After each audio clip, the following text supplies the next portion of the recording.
Jane, Dolly, the blunt woman, dead.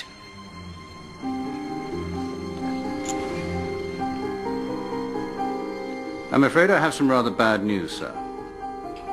Ella Blunt died this morning. Oh, dear. Cyanide poisoning. How very unpleasant. Why are you telling me this? Didn't you know her?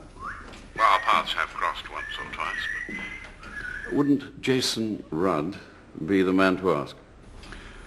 I thought you might know something he doesn't. Then I have to disappoint you, Inspector. So there's nothing you could say that would be of assistance? Mr. Hogg? There is something. Yes?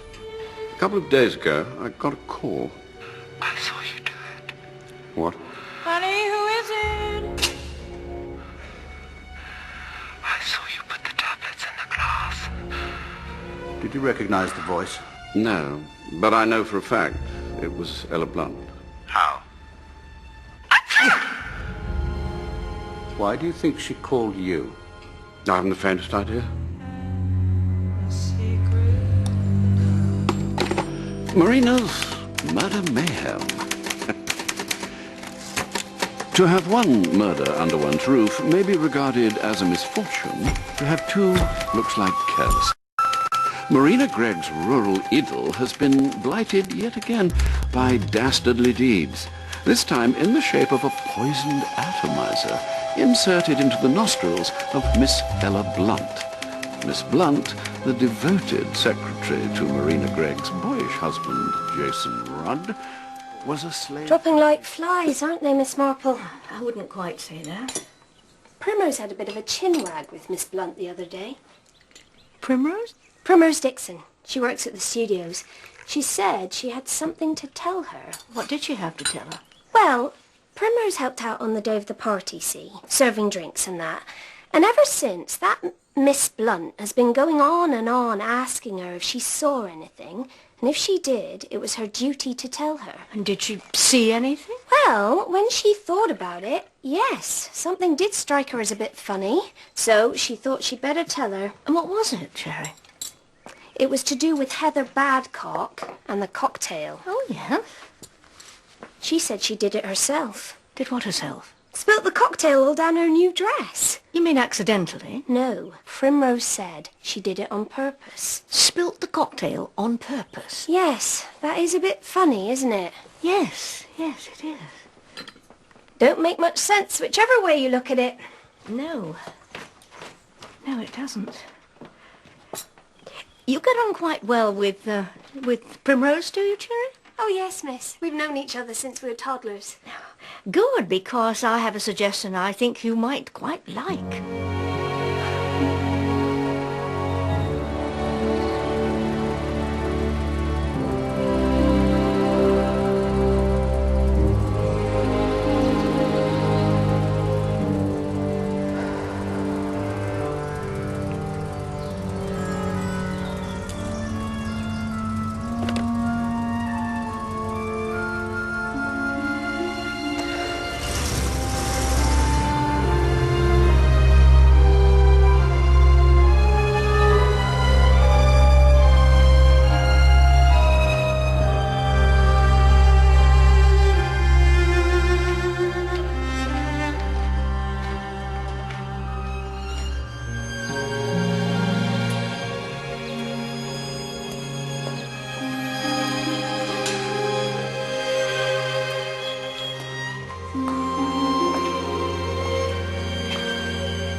So Ella Blunt had it in mind to blackmail Vincent Hogg. But she got the wrong person. It seems she got the right one in the end. Yes, but I'm at a loss as to know who. Must be losing my touch. We'll have none of that, Inspector. I would simply remind you that, in my experience, it is nearly always the obvious person. Meaning Jason Rudd? Well, yes, but he seems so very devoted. One cannot see that he has any kind of motive. What reason did he give you for throwing away the coffee? He should surely have left it for you. Yeah, precisely, but he didn't think there was anything wrong with it. Now, it seems that ever since the day of the party, Miss Gregg has thought that everything was poisoned. But it transpires that he didn't throw it all away. He kept some, had it analysed, and found it was poisoned. How interesting.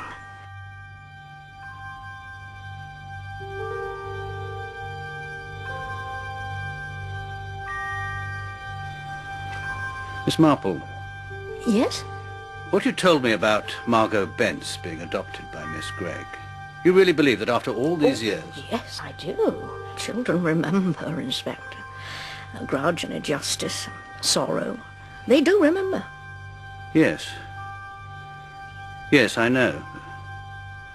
My mother, when she died, I was 6 years old in the nursery having tea.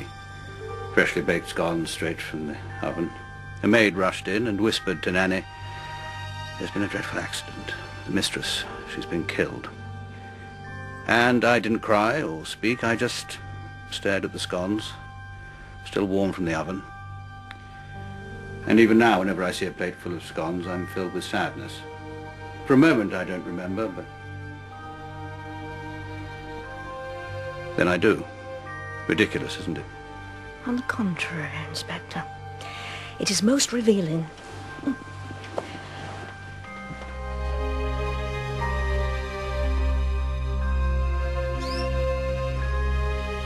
Bobby.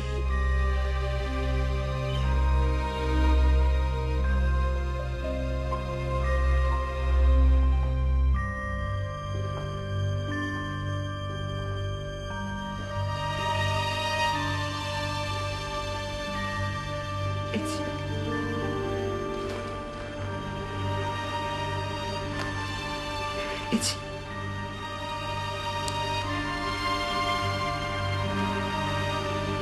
It's your mother.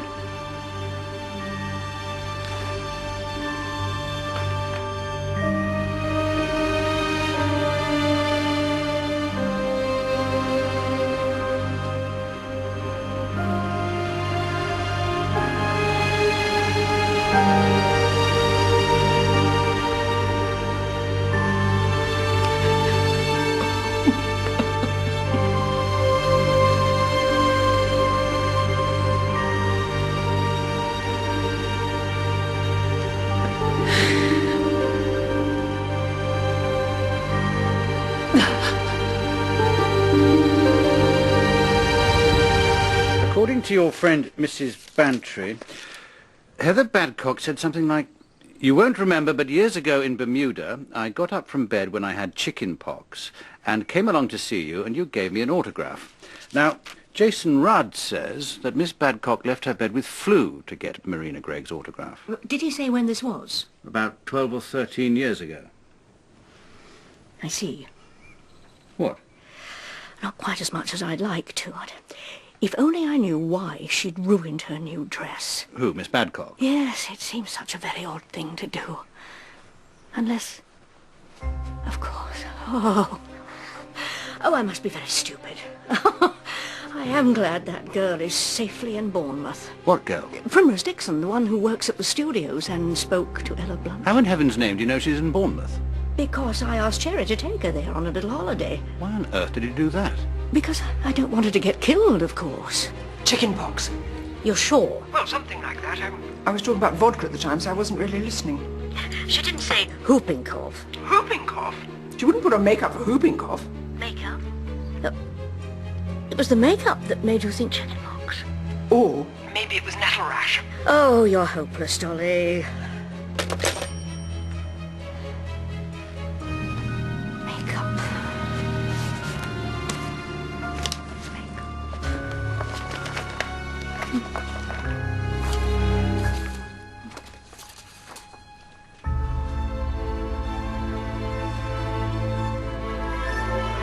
Of course.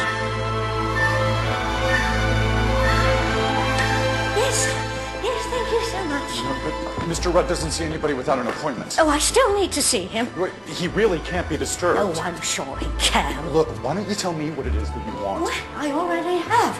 I need to see Mr. Rudd. Miss Marple... So, this is where Marina Gregg would have received her guests. Am I right? Yes. Yes, and I expect she would have been standing, about here. Yes, she was. You Look, know, what... you remind me of someone I once knew. Gerald French. what did he do? Had a most unfortunate past. What kind of a past? Oh, I couldn't possibly say. So if you'd be so kind as to fetch Mr. Rudd. Look, Smarple. Don't worry, I'll be perfectly all right.